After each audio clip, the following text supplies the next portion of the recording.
We typically talk about people's behaviors. Sometimes we call them habits, behaviors being subconscious patterns that appear in most people that are predictable and are usually observable.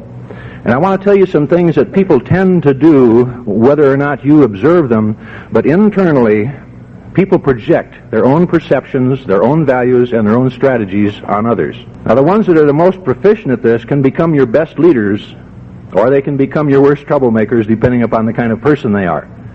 But be aware that they do project those perceptions, and it can influence the things that are happening up on your dance floor when you're trying to teach a class. People also tend to trust or affiliate with people that are similar. And that, of course, is why a lot of your cliques form. People find other people that are similar to themselves, and they kind of form groups. They like to dance with those kind of people. They take lessons, of course, with those people. They bring those kind of people to your lessons with you. And you need to be aware that those things are happening out there on your dance floor. People also tend to accept only behaviors in others that they will accept in themselves and reject behaviors in others that they're not willing to accept in themselves. Now think to yourself, what does that mean as far as me, the caller, up in front of that group? The way you appear to those people may be the turn on or the turn off, depending on what you do and how they're willing to accept you for what you are up there as a leader in front of those dancers. Now, people also are different in fundamental ways. They are different in their behavioral patterns. This is what we call their nonverbal communication. Behaviors are instinctive, and we don't always know what we're doing. How many times have you not realized that you were pulling on your ear or scratching your nose until you saw someone doing the same thing? And those are the kinds of things that people don't realize they do. And, of course, you'll find these in the dance floor as well. You'll find people doing things that they don't even realize that they're doing because it's a behavioral pattern of one sort or another.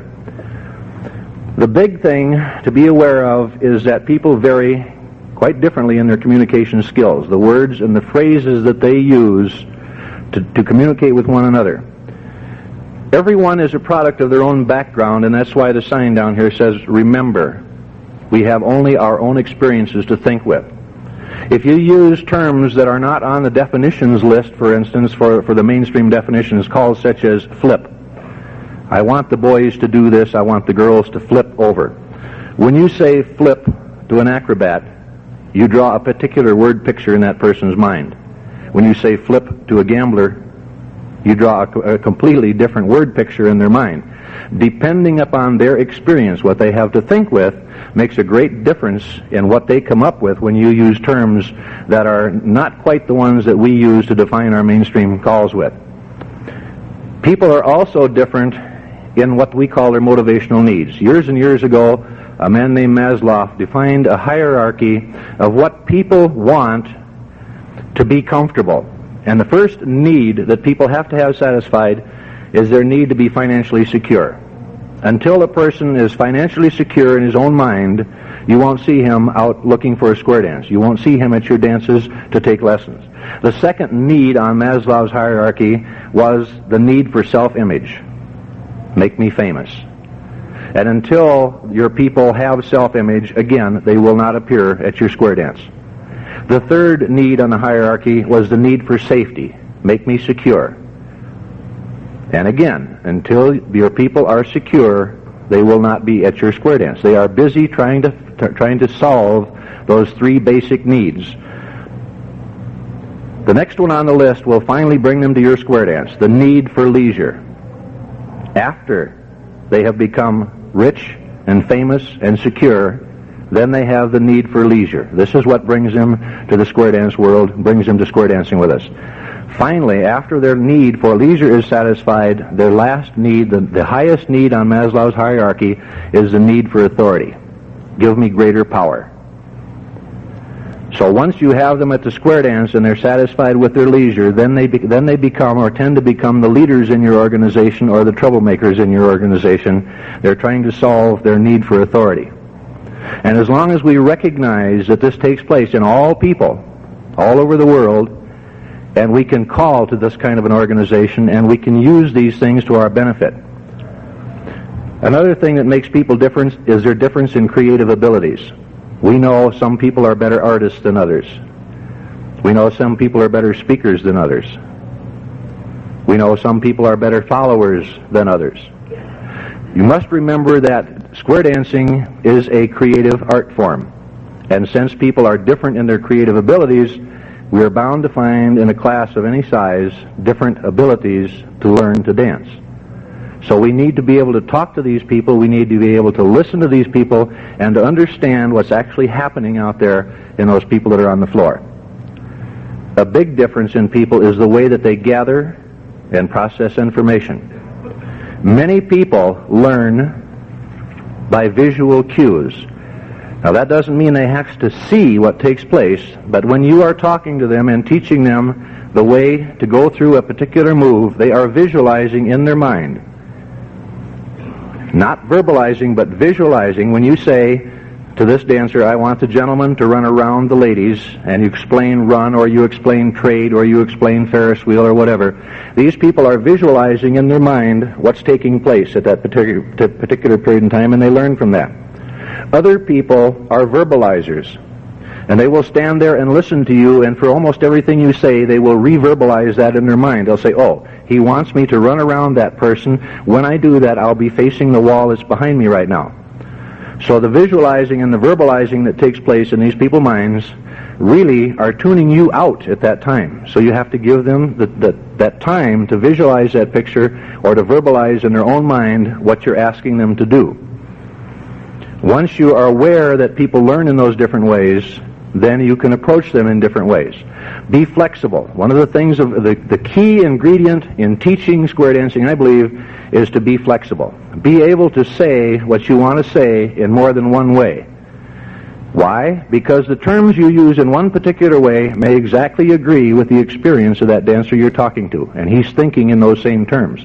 Other dancers in the same hall will be thinking in different terms, seeing different word pictures as you're talking, visualizing or verbalizing in different ways, and they won't quite catch what you want them to do until you can do what we call paraphrasing the movement. Use different words to describe the same thing. Changing behavior, changing your own behavior, is much easier than changing the behavior of others. People cannot be changed. You have to make them want to change. And to do that, you have to change yourself to realize what's happening out there in those other people's minds and be able to talk to them in 2 or 3 different ways. That's the general theme of this particular meeting, is to learn how people think, why people think that way, and what we can do to make changes in ourselves to make our square dancing, our calling and our teaching a lot more efficient and a lot better. The second part of this particular session is called the art of listening. Now, listening is a very important subject. We have to listen as callers, and of course we have to understand what dancers listen for, what they hear, how they execute what they hear, and what are they really hearing, what are they really listening to when we're talking. Brian has done quite a few leadership seminars. He works for the British Columbia Telephone Company, and not only in his own business of the telephone company, but also for callers in Washington and Oregon and in British Columbia. He's conducted quite a few seminars, leadership seminars, and talked quite a bit about listening. And he's going to talk to us now and give us some insight into what happens to a listener, to the sender, and to the receiver when we're giving out or receiving information. So would you welcome Brian Murdoch, please? Thanks very much, George. Good afternoon, everybody. There was a time, not many years ago, when a square dance caller could communicate freely with every dancer in the club. We could introduce the recreation to the new dancers with a minimum of basic steps, and within a short period of time, combine this new group with the existing group, and jointly both groups would review old movements and learn new movements, and each party understood the meaning of the other. Today, caller, teachers, cuers, dancers can no longer deal directly with each other as freely as they once did. The simplicity of face-to-face conversation is no longer completely reliable. A whole new group of intermediaries or communication middlemen have developed, bearing such titles as council representatives, area delegates, events coordinators, caravan chairmen, caller bookers. These middlemen are assigned the task of conducting the club's direct relations with members of other clubs through their common membership in cities, counties, state, provincial, regional dancer and or caller teacher organizations. We as leaders are being asked to listen with understanding, and we are asking all others to do the same. The effectiveness with which today's representative of the Square Dance Club, whether it be a caller teacher and or a dancer, carries on his/her basic communicative role determines in turn a significant portion of the whole ultimate success of the entire operation. As Bob Osgood said this morning, let us learn to listen to our dancers. Let us learn to listen to one another. As we look at the teaching of the language of square dancing and the art of listening, we'll proceed with the flip chart.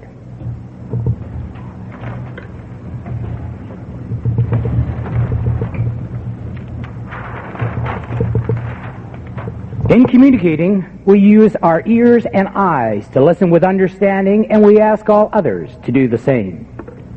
When we talk about communication, we're talking about asking others to listen to us.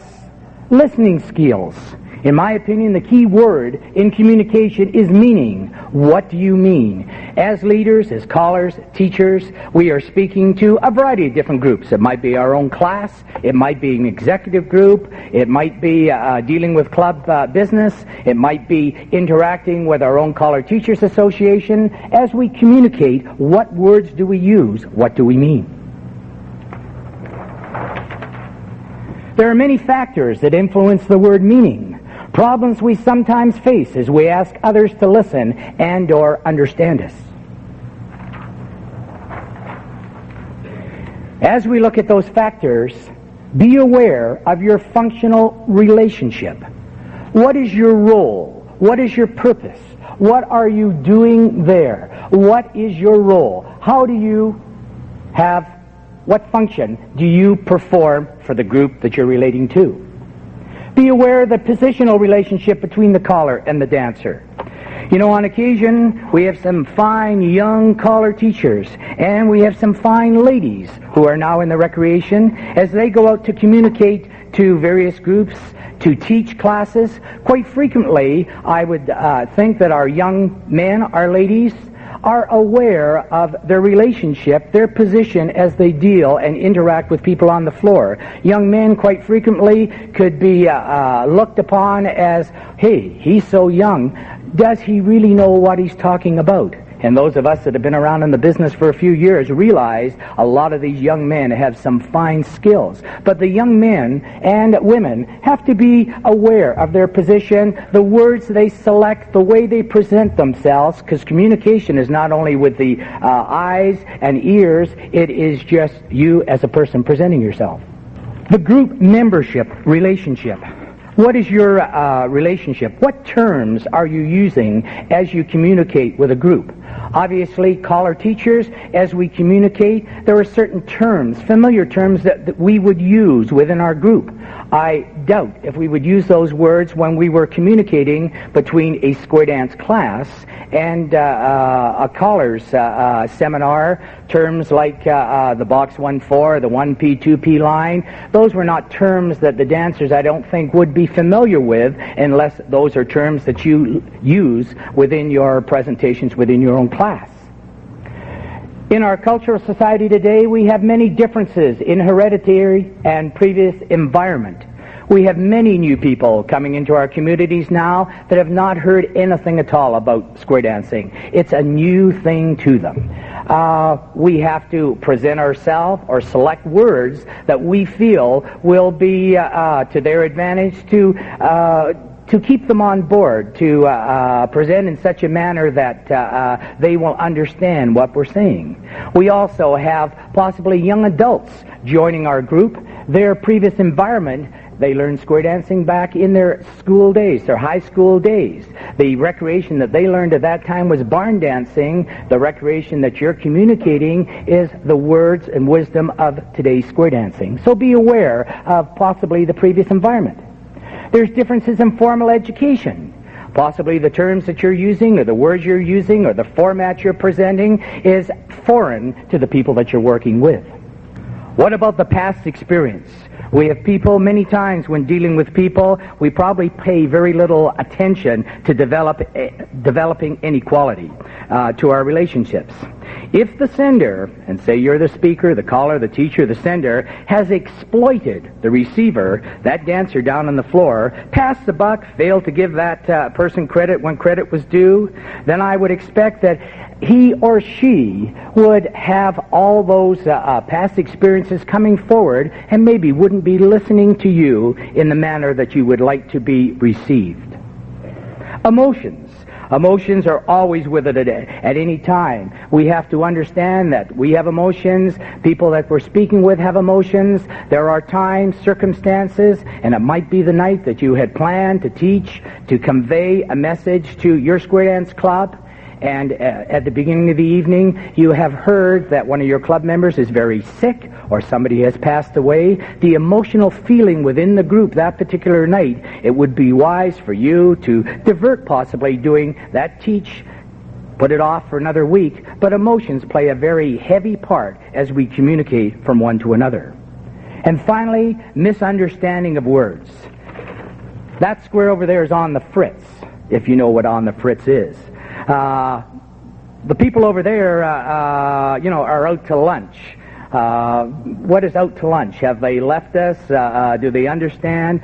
Your selection of words are extremely important. The English language and the slang expressions that have developed over the years, just be very sure of your choice selection of words. 10 Commandments for good listening. Stop talking. Put the talker at ease. Show him or her that you want to listen, that you spend the time to look them eyeball to eyeball as you communicate. There's nothing worse than having a conversation with somebody or other and you realize the party that you're speaking with is looking over your shoulder to their next contact or whatever. So you certainly haven't put them at ease, and I'm not sure that they would really feel comfortable and want to listen to you because they realize that your thoughts and interests are beyond them. Remove distractions.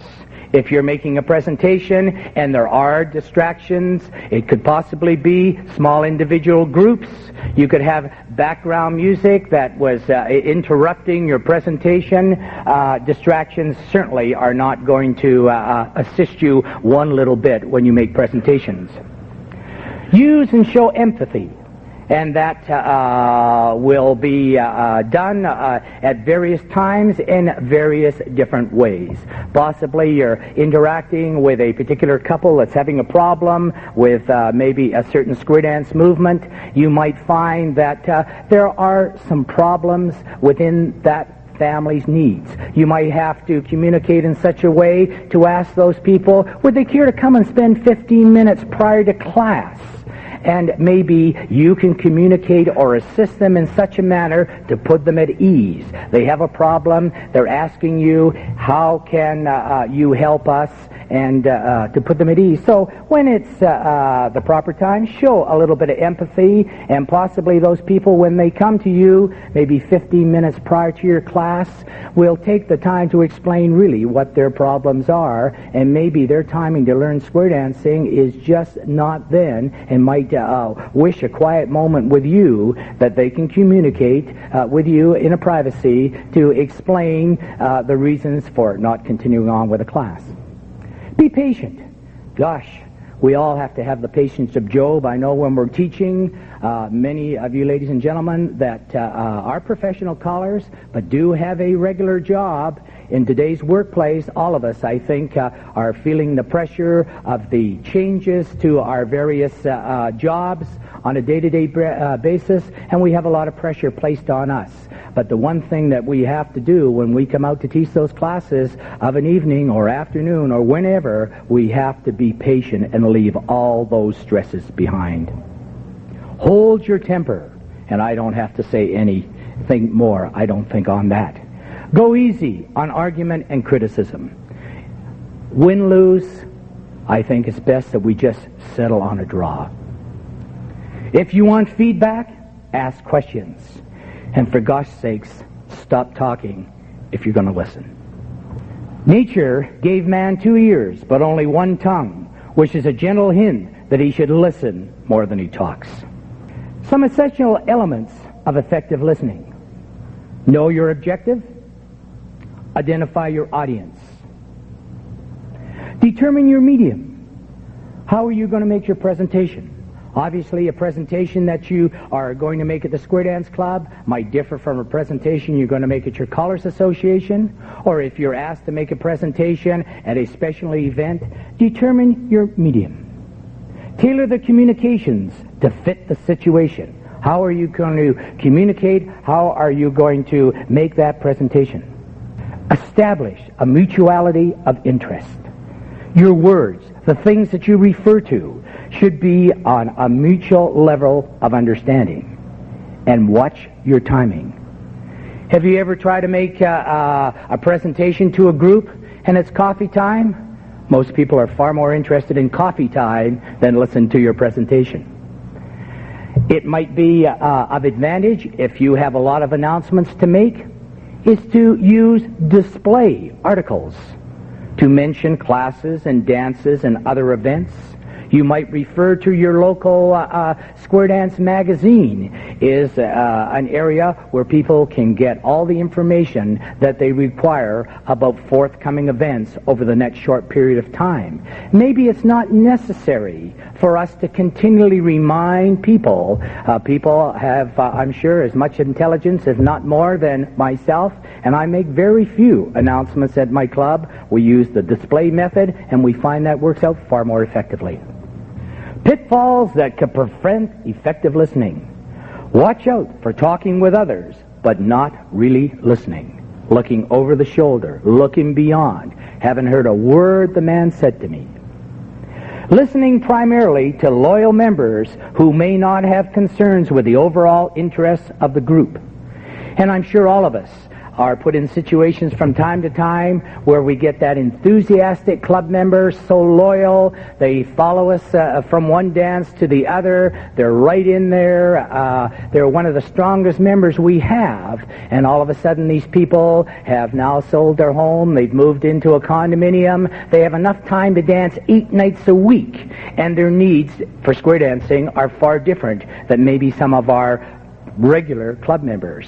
And it might be that you would have to communicate to that loyal club member that you're unable to satisfy their needs at the club. You certainly don't want to lose them as a friend, but you might suggest they go and find a group down the road that offers that next level of dancing. I don't think it hurts at any time to suggest to people that, hey, you understand where they're coming from, you know what their interests are. Unfortunately, you're not prepared to change your group to satisfy their needs.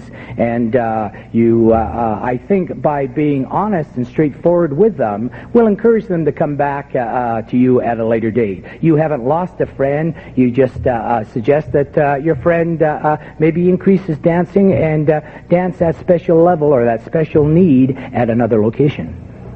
Writing off complaints as irrational or pie-in-the-sky remarks. Quite frequently, people do have a concern, and maybe at times we don't listen as closely as what we should be to their overall concern. Keep in mind that those complaints or irrational pie-in-the-sky remarks could be very valid. And the last pitfall, falling into the trap of saying, well, we tried it before and it didn't work. And I think all of us today realize that society is changing, our recreation is changing so fast that I would expect that all of us have tried things. Maybe 3 months ago it didn't work. 3 months later it does work. So using that remark, we tried it before and it didn't work, hey, maybe we better take a second look at it and see if it'll work the second time round. When you're making an impact, 10 least effective words, what I call turn-off words. You're relating to your particular group and you use the words, don't give me any excuses, just dance, what I called. I'm the caller, and don't you ever forget it.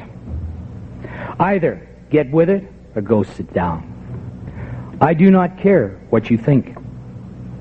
We've always done it that way. You're not paid to think. Because I said so. It's club policy. That's stupid. Never. Turn off words. But we have some very effective turn on words. We as a group. We as an association. Thank you. I don't know. I made a mistake. My very first mistake. Your idea is better than mine. Let's work together to do it. What do you think should be done? I trust and respect you as a person.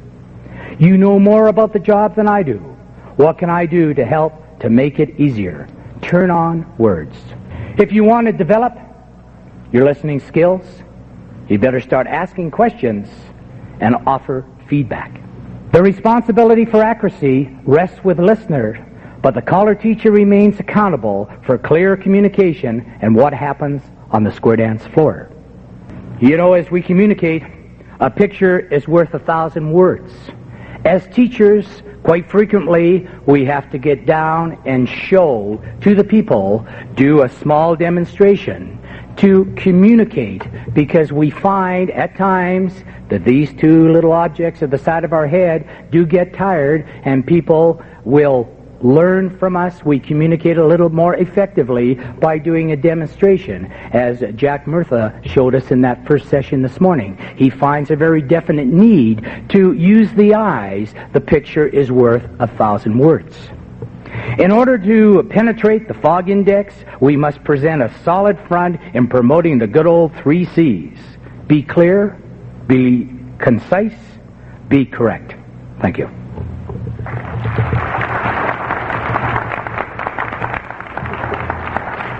Thank you, Brian.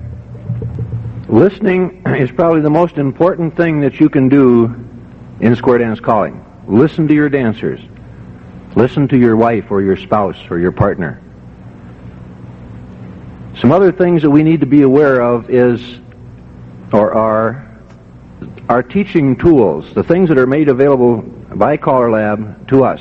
2 of your most important documents are, number 1, the glossary of square dance terms that have been published by CALLERLAB, and the CALLERLAB mainstream definitions.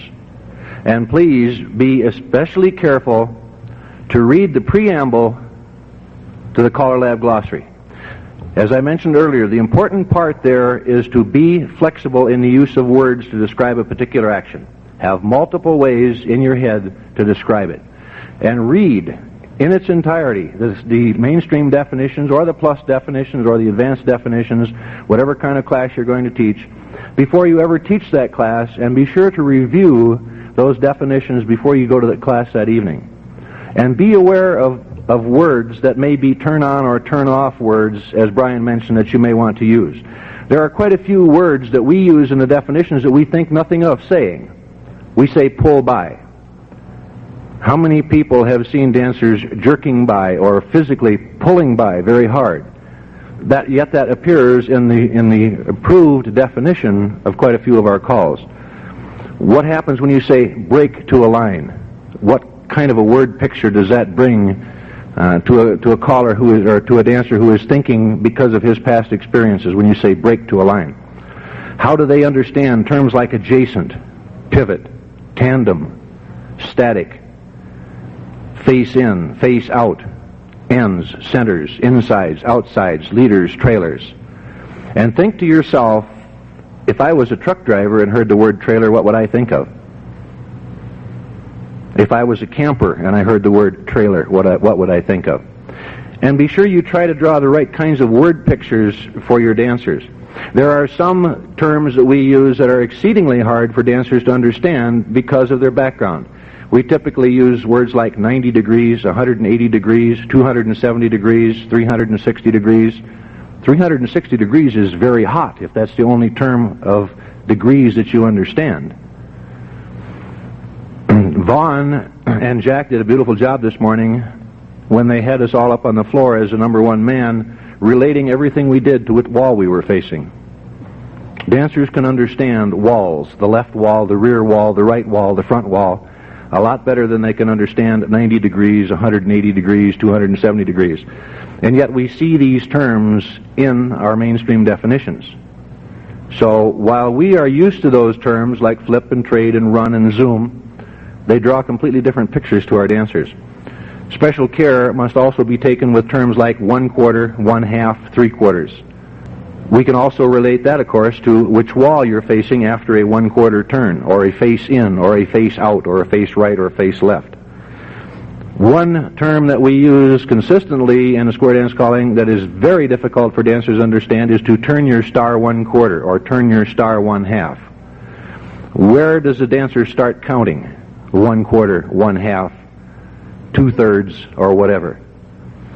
Be sure they understand in relationship to walls or to other dancers where a 1/2 turn is or where a 3/4 turn is. The same thing, of course, applies to cast off. Cast off 3/4. How far do you turn? Well, it's obviously you turn 270 degrees. That doesn't mean a lot to the dancer out there who you've just told to turn 270 degrees on his cast off 3/4. But if you can relate it to passing 3 walls or something that he can more readily understand, you'll have a better job of teaching the action. A lot of times when we start to teach a move, we say, well, it's like something else. Spin the top. It's like swing through in that we start with the right hand, we turn half the centers, then turn. That's a very dangerous thing to tell someone that it's like something else, because immediately they begin to think swing through when you're trying to teach spin chain through or spin the top. So you should probably never tell a dancer it's like something else as a preliminary to teaching that something else. And how do you teach terms with which they have absolutely no association? Terms like fan and spin and chain through and grand. What does grand mean? We teach grand right and left probably the first or second night of lessons. But do the dancers understand what you mean when you say grand right and left? Why isn't it just right and left instead of right and left grand? And of course, if you get onto the higher programs such as Plus, when you talk about a grand swing through, why is it a grand? What makes it a grand? You need to explain to your dancers that any grand move or any chain through move means that something is taking place through the center of the square. And let them understand those kinds of things early on in their dancing. It's not such a problem at mainstream as it is when you get into the higher levels, is names of calls that give no clue at all to their execution. Names like motivate. The term itself is not a trigger to the dancer as to what he needs to do. Jack alluded to this morning when he talked about teaching a call 6 times. 3 ways to get in, 6 ways, 6 times to practice the call. The more they practice it, the more they will relate it to the name of the call, even if the name has no particular meaning to them.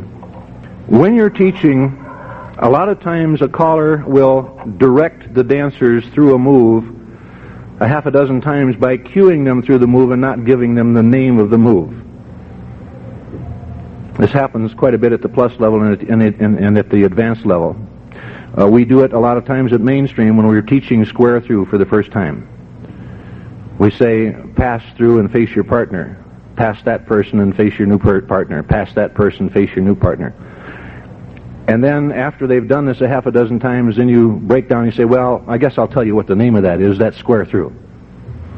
You've defeated your own purpose in this, in that the dancer has learned to execute the move without having anything to relate it to, without having anything to put it in that short-term memory.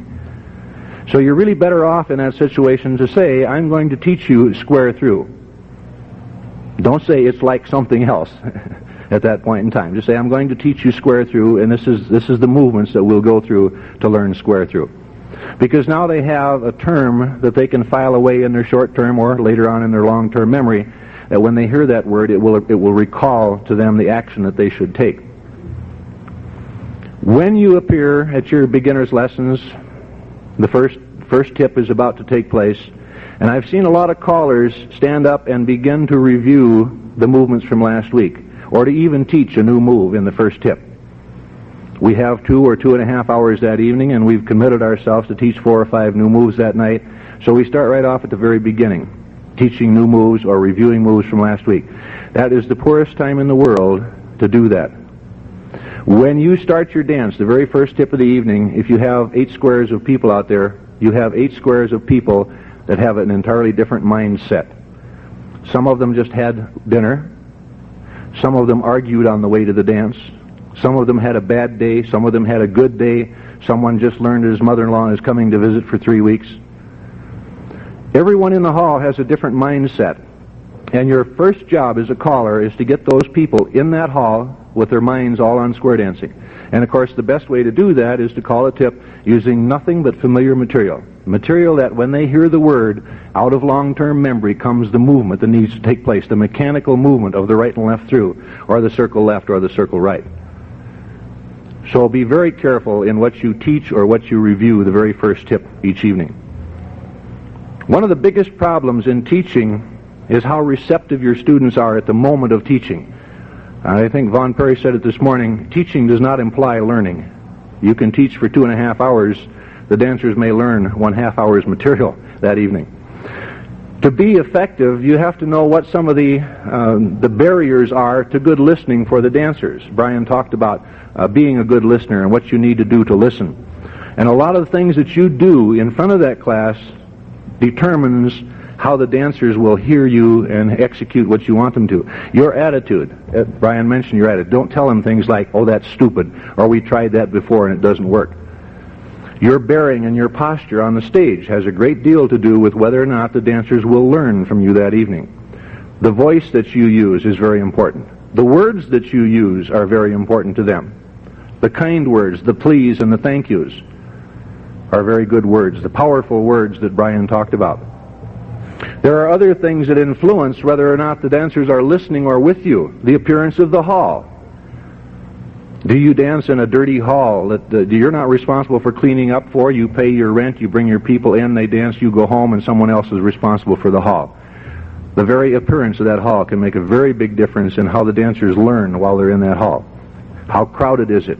How widespread is it? We all know that dancers learn to dance better if they're a little bit more crowded in the hall than if they have tons of room to dance in. Other people in the same square affect how well the other people learn. Are the other people slow dancers or slow learners? Are they fast learners? And a big thing is, are they intimidated by the other people in the square? A lot of people in the world are intimidated by professional people. If you have a doctor or a lawyer in the square, and the other people in the square know that these people are doctors or lawyers or professional people or one kind or another, it intimidates them, and it does affect their ability to listen and learn. Now, I'm not saying that you should set up preset squares. One of the nicest things that I have found in square dance calling for the past 17 years is I have known many dancers out there for many years, some for as many as 17 years, and I still, to this day, do not know what they do for a living. Square dancers just don't talk about their jobs if they're having fun. And that's one of the nicest things about getting people together. A lot of times you can have a beginner's lesson with a doctor or a lawyer in it, or a dentist or whatever, and by the end of the class the rest of the dancers don't even know that they're a doctor or a lawyer. Unless, of course, they're carrying their pager around with them or something like that. But that does affect how some people learn. Some are, of course, intimidated by the social status of others. There's nothing much we can do about this but to be aware that people are intimidated by those situations. And, of course, one of the things that affects their learning is whether or not you use what I call cutesy words in your teaching or in your calling. I've heard phrases like flubber wheel, spin your bottom, Chady's lane, curl your cue, and touch his or her quarter. And they're cutesy words that are used by some callers to sound impressive, but in most cases they really affect the ability of those people to learn or their feelings toward you as their dancers. One of the things that I would like to talk about is, it's been a subject of many seminars. It comes up almost every year at CALLERLAB, and I feel that we haven't gone far enough with it. And that's teaching them to dance. When do you teach your dancers to dance? Well, everybody says, oh, I do that the first night. I tell them, don't jump and skip and hop and run. You'll get all tired out. Just walk normally, shuffle your feet. And we repeat that 2 or 3 times during the first 2 or 3 nights of lessons, and sure enough, our dancers are doing that. They're moving along very nice and comfortably, shuffling their feet. We turn the music down so they can hear that, and we say, isn't that nice now to move to the music and feel comfortable? And they say, yeah, that's really neat. Do you ever stop to think that most people that come to a square dance lesson have had a dancing experience in their life? They have been ballroom dancers. They've danced the waltz or the schottische or the foxtrot, or they've done folk dancing. What's different between square dancing and ballroom or folk dancing? The one big difference that we fail to talk about is that square dancing is the only activity that requires you to be someplace at the end of a given number of beats of music. Now, when you waltz, when you foxtrot, when you round dance, of course, you also have to be at a specific facing direction at the end of a certain number of beats of music. But how much time do we spend telling our dancers how to dance? Most of you have experienced what's happening in the dance world today with Flutter Wheel. Now, the definition calls for, from a two-face line, the in-facing couple extend until a two-face line is formed in the center, and then those four people wheel and deal. How long has it been since you've seen it danced that way? The gentleman, first of all, steps in front of the lady and drags her around until they're facing the other couple in the center. Now, why do they do this? Well, they do this, I believe, because we never taught that fellow how to dance. He says, oh boy, I got 10 steps. I got to get in the middle, and I got to be facing that other lady when I get there. And I have to do it in 10 steps. Well, the only way he can do it in 10 steps, the way we have taught him, walk and shuffle your feet, is to hurry up and get in there ahead of the woman so he can be there in 10 steps.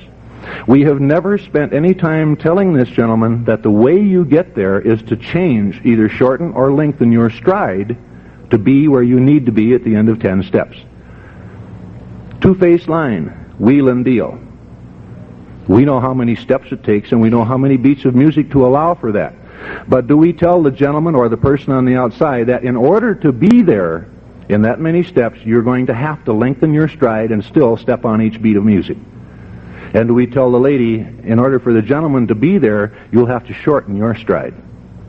So think about that when you're teaching, and try to make your dancers understand that you can't take the same 10-inch step on every beat of the music and be where you need to be at the proper time to end that movement. The whole thing of dancing and square dancing is lengthening or shortening your stride while you're still stepping on the beat of the music to be where you need to be at a particular time. Those are some of the extremes. Couples circulate, Ferris wheel, wheel and deal from two-face lines. Those are the ones that are the hardest to get your dancers to dance without ruining the smoothness of stepping on each beat of music. And it all has to do, of course, with the length of stride. People do things for their reasons, not for your reasons. Jack, do you have some comments to make? Jack Murray from Albuquerque, New Mexico. They've covered just about everything I can think of here. The only thing that got me confused when I first started square dancing was that I was in the Navy when I started dancing, and they started talking about the hits, and that got real confusing. But the only thing left that I can think of are things that I've observed, and they're sound-alikes. And most of you have probably observed with new dancers a couple of weeks ago, and so they'll end up doing a do paso instead of a do sa do. So you have to be kind of careful with that and reinforce things as they go. Another one, turn through and turn by the right, or turn right. Just stress your words and make sure they get enough experience and time to dance it. This is a tough act to follow. These guys were prepared, and I just found out yesterday I was going to be a presenter today, so that's okay. I think it was mentioned that they're learning an entire new language when they're learning to square dance, and I have this brought forward to me all the time when I'm teaching. Will we ever learn this stuff? And I said, certainly. You're learning a completely new language, and it's just like learning a foreign language. You just stick with it and stay with it and listen good. Angels sometimes cause you problems. They were mentioning that the people must listen, the new dancers. I don't allow angels to teach in the square. I'd handle it as tactfully as I can. But they can't listen to me if they're listening to angels in the square. They can't listen to another couple of new dancers in the square and listen to you. So that's very important that you get that out and handle it. I mentioned I was in the Navy. I'd been in the Navy for 28 years, and first tip I ever called, I said, you people will do a left alamander. I'll have you doing push-ups for the whole rest of the afternoon. And you can't do that. So anyway, I don't think that needs to be amplified on. I can't think of an awful lot more that these two gentlemen haven't covered. I've learned a lot just listening. So I'm going to give it back to you. Thank you, Jack. Some of the things that have recently been made available by CALLERLAB are probably some of the things that you need to, you should read as teachers. The two things that I've already mentioned, of course, are the CALLERLAB glossary and the mainstream definitions, and those are available from CALLERLAB. I believe I've even seen them here at the convention. So if you don't have those documents at the present time, please pick them up. In a recent issue of the guidelines in the October 1986, I guess that's not so recent anymore, is it? Kip Garvey wrote an article on The Bridge to Understanding, which is a very good article on perception of the dancers and how long it takes for them to understand once they perceive what they're really learning from you. That's a good article to read and understand before you teach a class. Last year at CALLERLAB Convention, the Education Committee had a document of four different papers written on education, one called Teaching Adults, one Mastery Learning, one Thoughts on the Pre-Teaching Concept, and then the final article was a lesson plan submitted by Jerry Johnson that you can use to plan your classes. These are good articles. They're good things to read before you teach your next class, and good things to understand about dancers and good things to understand about yourself. That kind of brings to a close the formal part of this hour and a half. We'd like to open it up for any questions on the floor. We'd like to try to answer your questions. We'd like, if you have a particular thing that works well for you in teaching, that works well in your dancer's understanding, we would like to have your ideas on tape, so feel free to go back to the microphone. Please state your name, and then, of course, give us whatever you would like us to hear, whatever you'd like to have on tape as a good teaching technique for a particular move, or whatever works successfully for you. Anyone? Yeah, I'm Norm Wolf, Phoenix, Arizona. I have found and have been very successful in a couple of things, and particularly teaching beginners. Be a real part of them. Shake their hands, know them, get their names, learn something minor about each one. A little simple question can tell you an awful lot. I find the closer your relationship gets with them, the better off you're going to have with that class. You've got to gain their confidence. You've got to let them know that you are a part of them. And if you can do that, you can teach anybody. And it's taken me a while to learn this, but I've been so successful with it lately that I just got to pass it on. I think Brian alluded to that when he talked about empathy. Empathy and sympathy, learning your dancers, being friends with your dancers. After all, they're there to have a good time, and if they understand you, it's easier for you to understand them. Thank you. Don Wiggins, Walla Walla, Washington. We get a lot of teaching methods from CALLERLAB, from guidelines and things like that. Is there a possibility that when CALLERLAB sends out those different issues, that down at the bottom of the page they put the page number and the date, rather than only on the front of the page, so when we file them and misfile them and we can get them back in order? That's a good suggestion. We will pass that on to the board. My name is David Corellis. I'm from Medford, Oregon. I've got a question.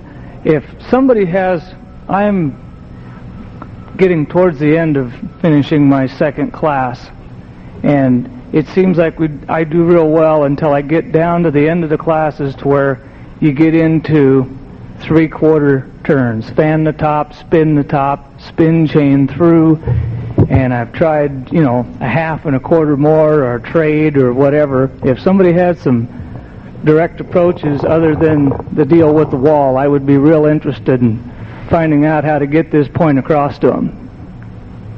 Anyone have any suggestions? Oh, we have a hand up. This question came up earlier in the earlier teaching session.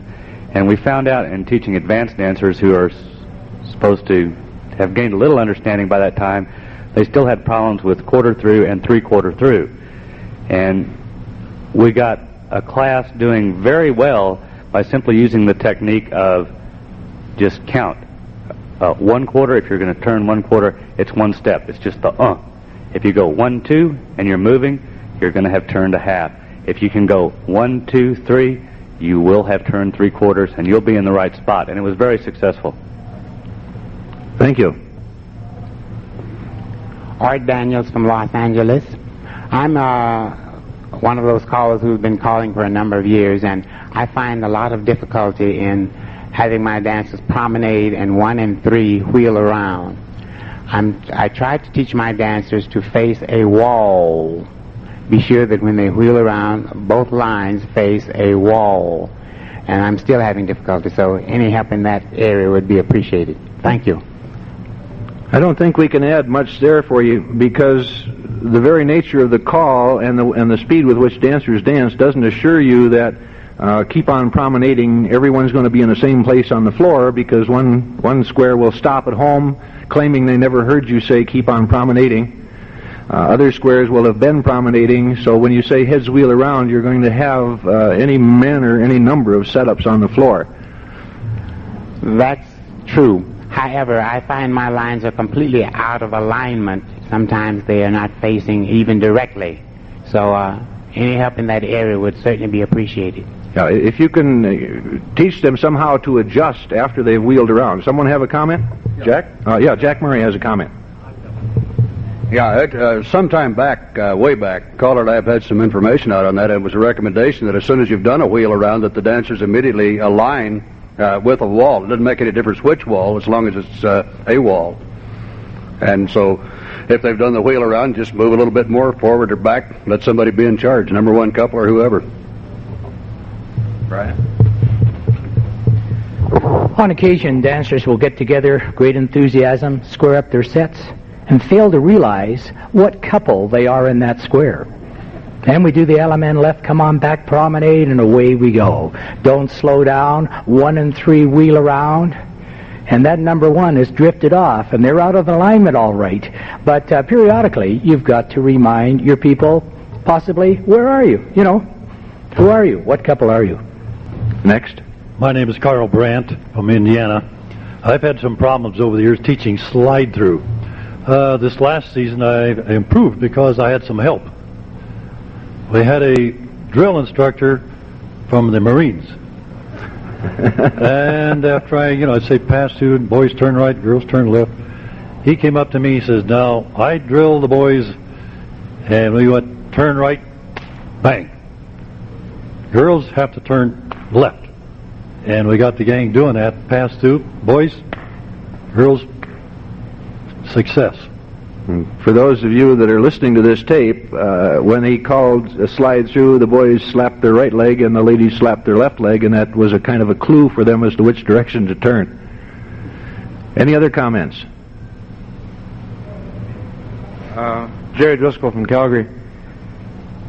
In the wheel around, I found that I had similar problems. However, I corrected that by simply saying, heads wheel around, make lines up to the middle and back. Those 8 counts gave them lots of time to get nice straight lines.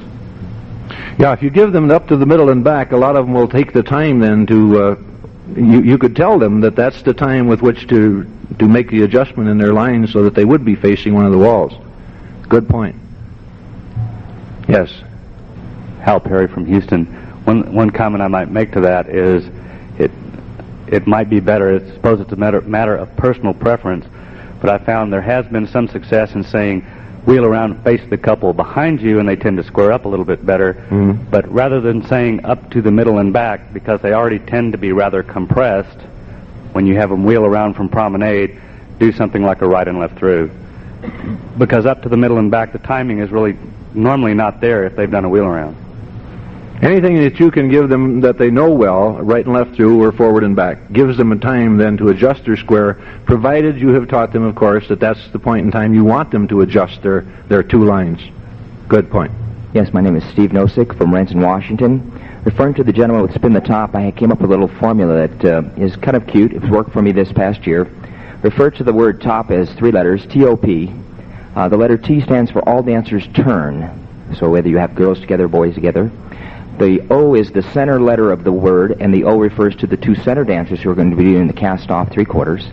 And the P stands for the push forward or push up to the end of the wave. So we call spin the top with all dancers doing the T, the centers are the O's, and the ends are the P's pushing forward to make up the difference on the cast. And it's worked out real cute. The dancers like it.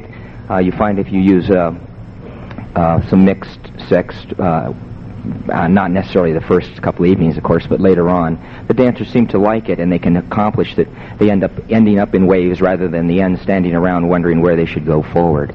So you end up with just calling it spin the top, and they start spelling out the word T-O-P and doing the movement real well. Also referring to the spin chain through, the dancer on the ends of the waves who are facing in, I refer to as the two hot dancers. Those are the dancers who will be doing all four of the casting movements. They'll be swinging first, casting three-quarters, going through the middle, and that's where I tell them they'll be the dancers because they can see each other on the end, facing on the diagonal. They go through the end, the middle as the third part, and they finish the call as centers of the new wave. So if you end up after doing a normal swing through where you have a spin chain through, it'd be girls or boys through the middle. If the two end dancers facing in can see each other, they know, they recognize the fact that they are the hot two dancers that do all the movements.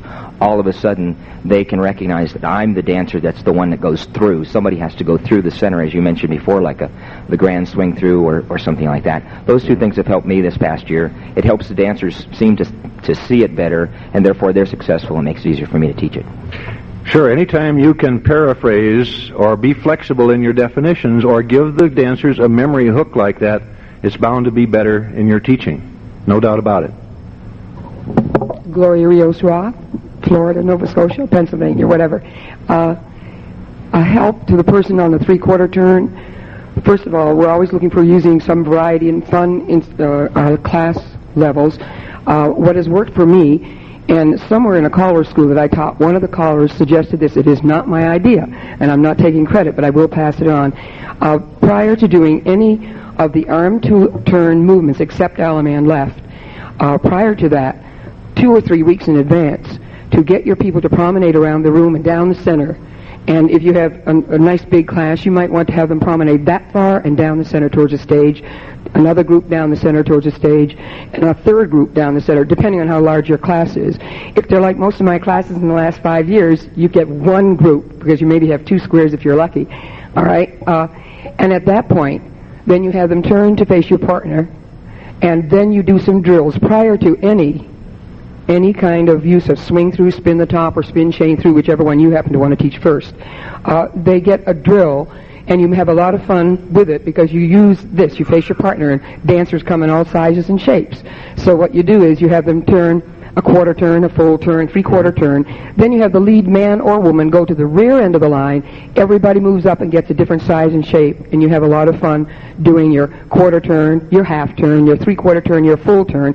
Then the new man at the top goes to the end of the line. Everybody shuffles up. And by the time they've done this, 2 or 3 people, you're having a lot of fun with them, and they're getting an excellent drill.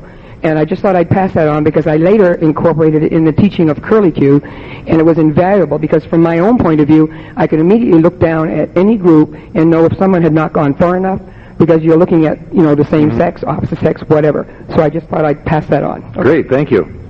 Thank you. Brian has another comment. As a teaching aid, Gloria has just mentioned using the line formation as a method for doing drill exercises. How many of you use the large circle when you're teaching?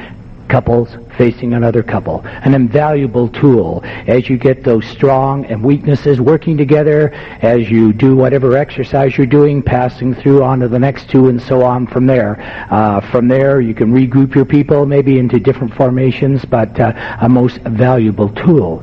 As we talk about teaching, what time do we teach? As George suggested a little earlier, teaching immediately as people come into the hall. It might take 1 set or 2. It might take 1/2 hour to get everybody back down to hearing the common language that you, the caller, is going to use.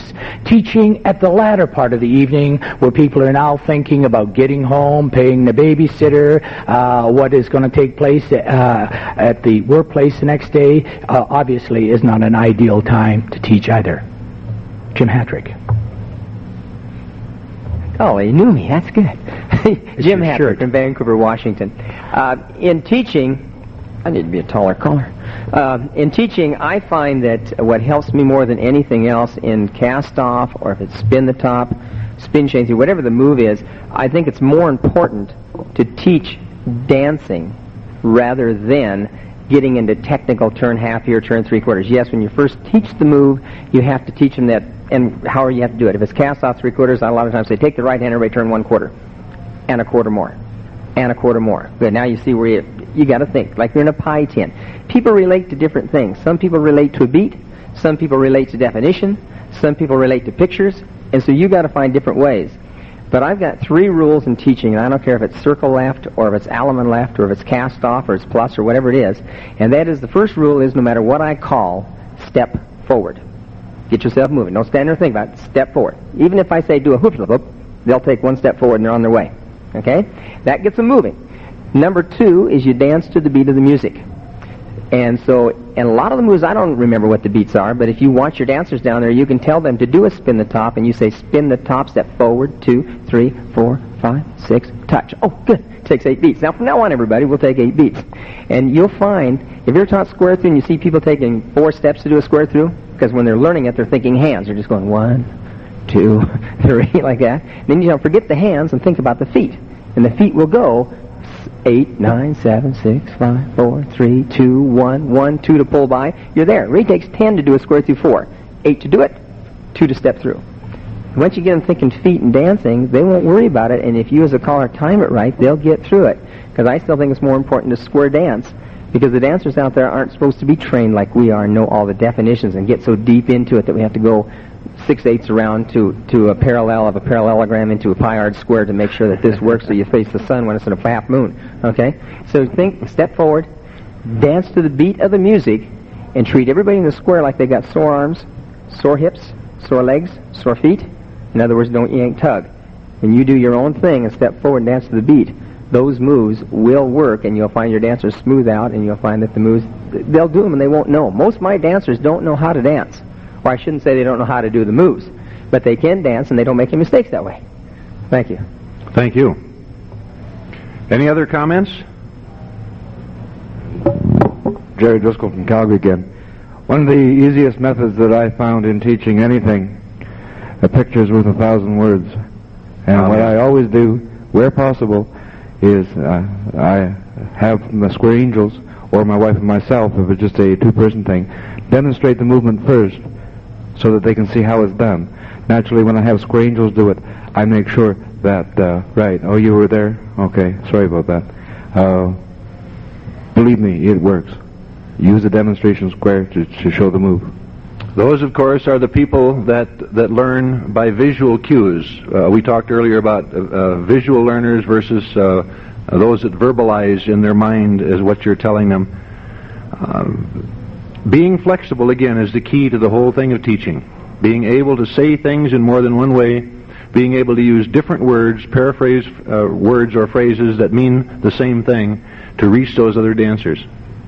Very important part. Very important thing to remember right down in front here. We have only our own experiences to think with. And that's true of us, that's true of our dancers, that's true of everyone in the world. There's no way you can think using someone else's experiences. The same, of course, holds true for the dancers. Another comment? Roger Morse from Sacramento, California. One of the things that I would like to bring up that we've been talking about, when we use angels, we want to make sure that we work with those angels before we make a presentation so that our angels don't present something that is really wrong that the dancers can pick up upon. And I think Jack Murtha mentioned that earlier yes. in the thing, but in his part. But I think it's important that we present those things correctly and that they're danced correctly. If you all remember that, we're going to have nothing but good dancing classes next year, right?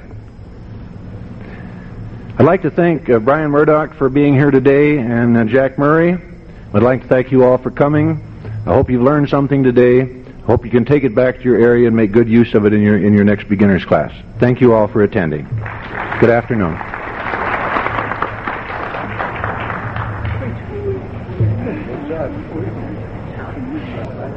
It's IBM.